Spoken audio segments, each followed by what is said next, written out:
এসএসসিতে এ প্লাস না পাওয়া ছেলেটাকেও দেখেছি প্রথমবারের মতো পাঁচটা বিশ্ববিদ্যালয়ে চান্স পেতে। ক্রেডিটে চান্স পাওয়া মেয়েটিকেও দেখেছি মাদকাসক্ত ছেলের সাথে সম্পর্ক করে নিজের ক্যারিয়ার ধ্বংস করতে। প্রথমবারের মতো মেডিকেলে চান্স না পাওয়া মেয়েটিকেও দেখেছি বিশ্বসেরা ডাক্তার হতে। বিশ্ববিদ্যালয়ে জিজিপি নিয়ে বের হওয়া ছেলেটাকেও দেখেছি মাসে লাখ টাকারও উপরে হালাল উপার্জন করতে।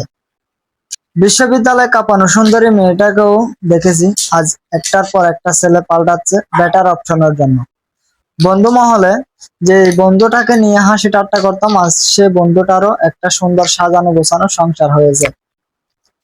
টিউশনি করিয়ে যে ছেলেটা লেখাপড়ার খরচ চালাতো আজ সেই ছেলেটা একটা ব্যাংকার।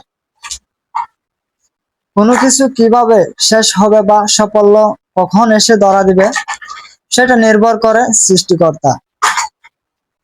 সৃষ্টিকর্তার ইচ্ছার মানুষের চেষ্টার উপর। তাই কোনো কিছু পেয়ে গিয়ে হাল ছেড়ে দিলে তা হারানোর সম্ভাবনা বেশি থাকে।